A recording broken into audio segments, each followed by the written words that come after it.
Welcome to Porch Play Chat, sponsored by the American Association for Promoting the Child's Right to Play, or more affectionately, IPA-USA.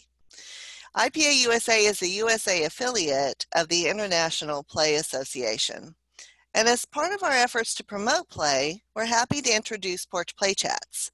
These are conversations that focus on a range of topics from experts who are passionate about play.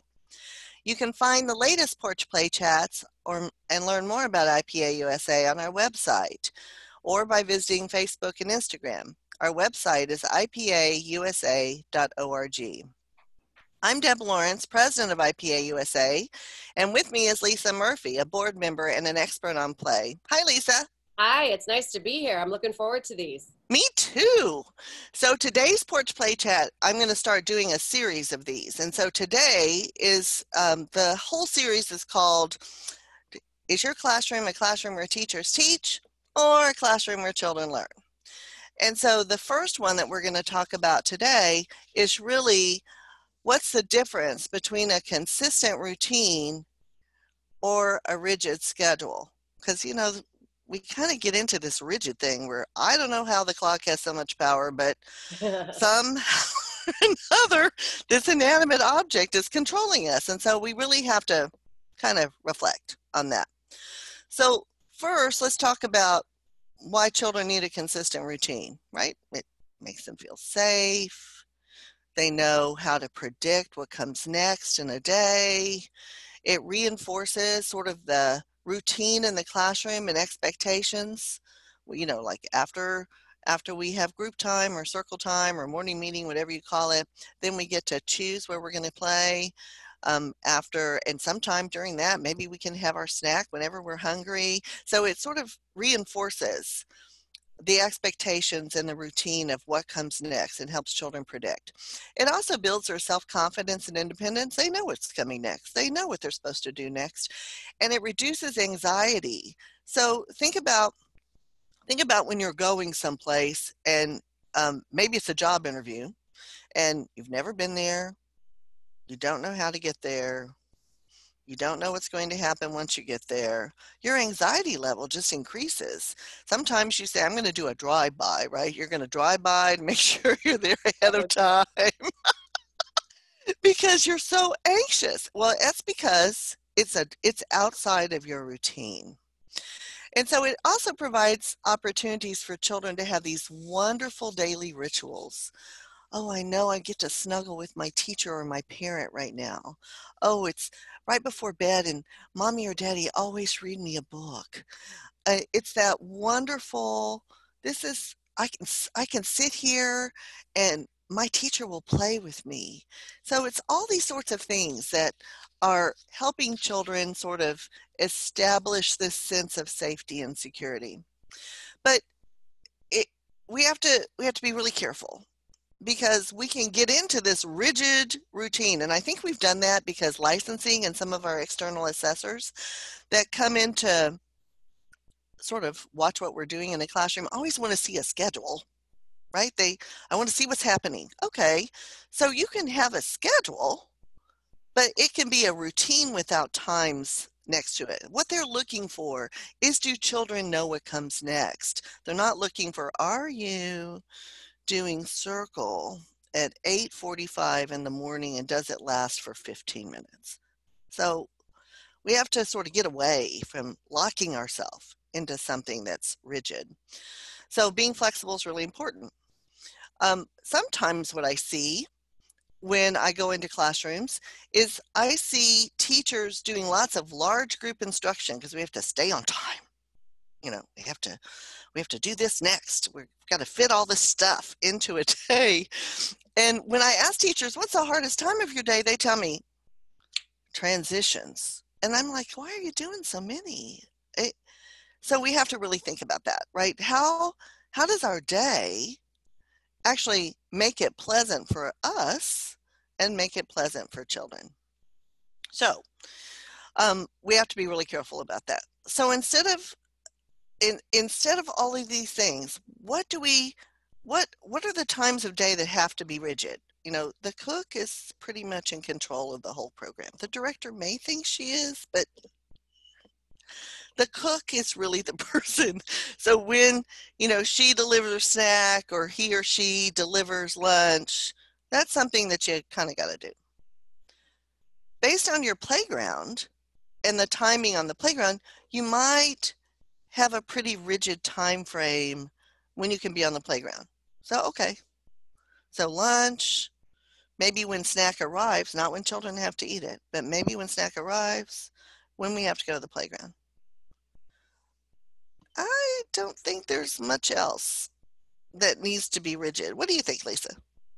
I don't think so, but I think where you're going is like the idea of a non-compromisable, right? If I have to be in the lunchroom at whatever time, but then the rest of our day can be a lot more fluid, I think, than even what people perceive it has to be. So, I mean, I would even push back a little bit there that we think we're supposed to have this thing displayed on the wall, but yet if I pushed and said, well, who told you that? You say, well, that it was here when I got here. So Oh, yeah. being intentional in the routine that we're trying to have with the kids too. I think so too. And so I think we've locked ourselves into boxes and we need to break out of that box and really look at what's important, right? In a routine. And we've talked about those things that are important. So the other question we have to ask ourselves is, how do children learn? And how is that reflected in my daily routine? So we know children learn through play. We know children learn when they can explore and discover things that are interesting to them. We know that they can, that they're really excited when they have choice. They know when they can play until they're done playing in a particular area, and not when someone says, it's time to ring the bell and rotate centers. Please don't do that. And so we have to really be thinking, what's the purpose of why children come to preschool or to early care and education? What's the purpose? Well, it's supposedly for them to learn. Well, if you're interfering with their learning all the time by enforcing this rigid schedule because you say, oh, no, we've got to clean up, it's time to do blah, blah, blah. Or if you're doing everything in a large group, I mean, really, Lisa, think about how crazy it is to do art with 24 children. True. And if you kind of drink the Kool-Aid of thinking that everybody has to be moving like a herd all the time, it can be very tricky to start breaking up with the notion that it is actually okay for children to be making choices within the space. And one of the things that I tell everybody is that as long as the adult, the teacher, the provider, has the ability to translate the play into language that somebody walking in who might not see the learning that's happening, that to me is more of a goal than to be adhering to some kind of schedule that very well has just been stapled to the wall since 1992. Oh my God. Does It that only schedule, is, yeah, it's only taken down when they repaint, right? Which we right? never do, right? And I just see so many times people are trying to get kids to fit into a schedule that's been on the wall for 10 years, as opposed to crafting a very fluid routine that actually looks like what you could expect to see here on any day. Yes, absolutely. So we really have to think about, we have to focus in on what are we currently doing and what should we be doing, right? Because if we know children learn through play, then why don't we have large blocks of time for children to choose? So let's think about what interferes with learning. So when teachers interrupt children's learning to move on, right? We've talked about that.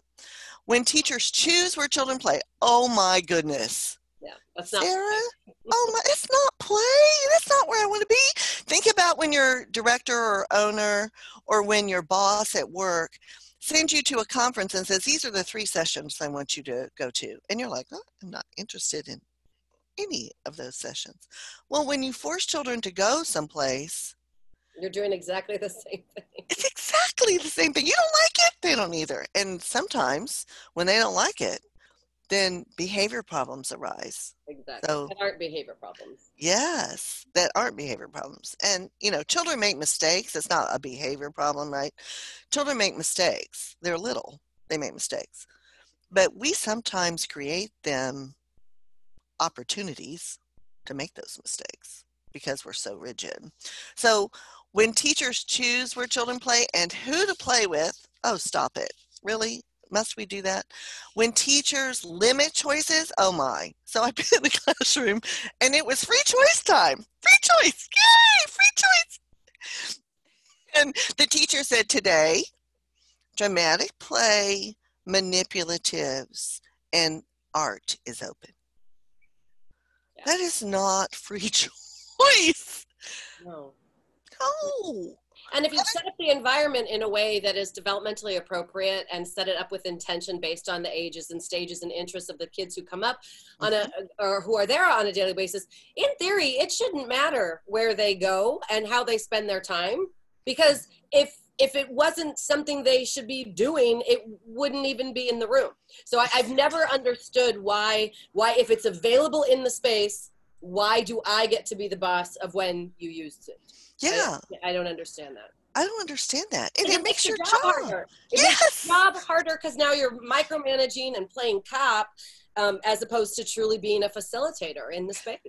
Well, and I think the other piece that goes with that is you can learn so much by where they choose to play. Yeah. I remember I was observing in a kindergarten room. I had a student teacher in a kindergarten room.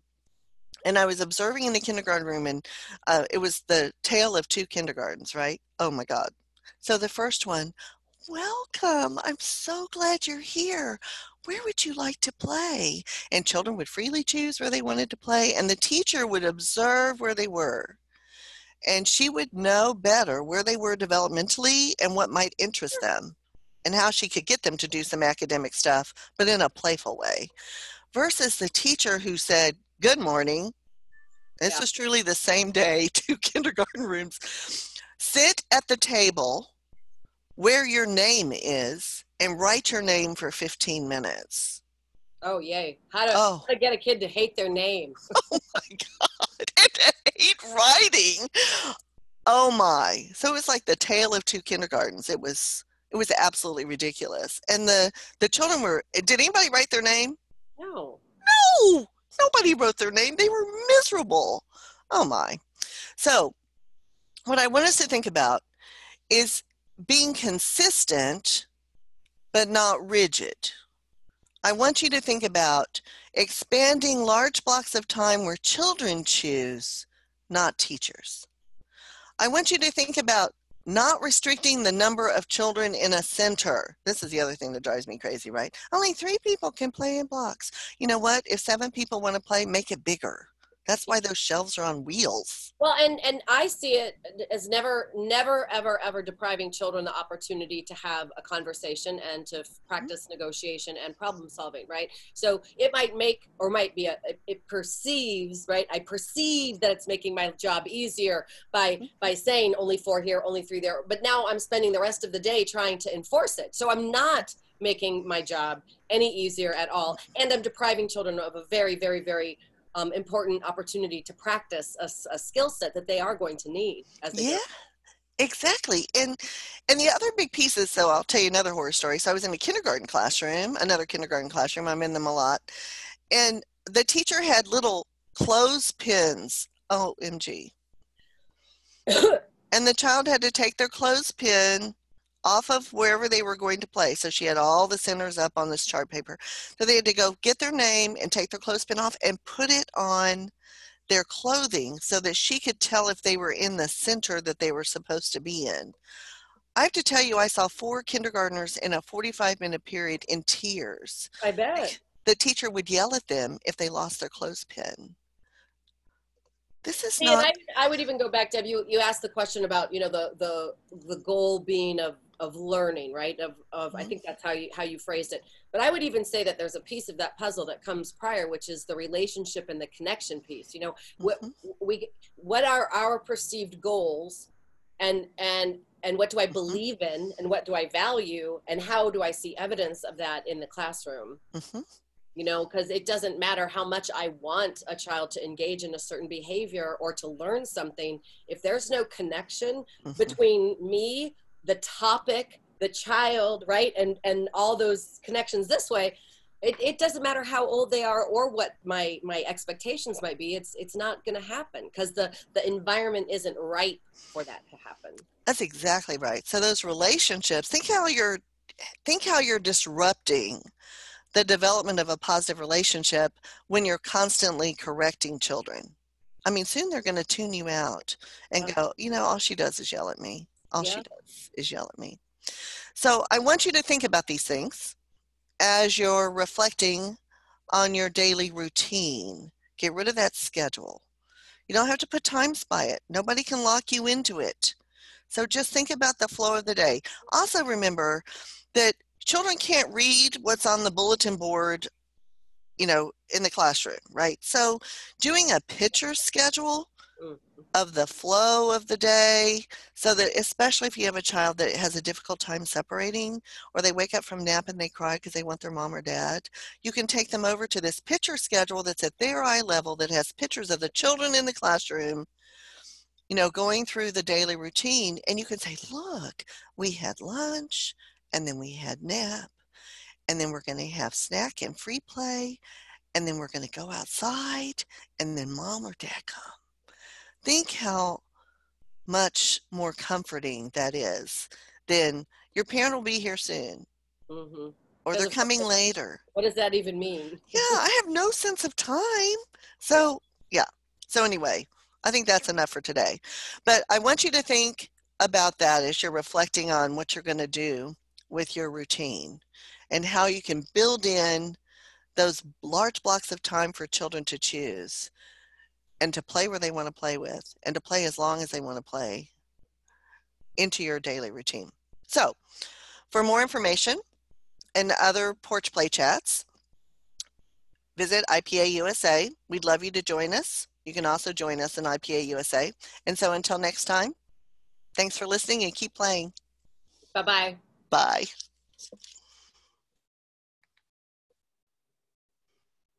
Okay, so let me go back here. I haven't stopped the recording. It's still recording. Hi, everyone. There we go. Okay. All right. That was fun. It was fun. Okay. I think you're still recording though. That was fun. You're still recording. Oh, am I? Hi, everyone. Oh, no, I think it's just the meeting that ended. I stopped the recording. Okay. Oh, no, I'm still recording. Hi, everyone.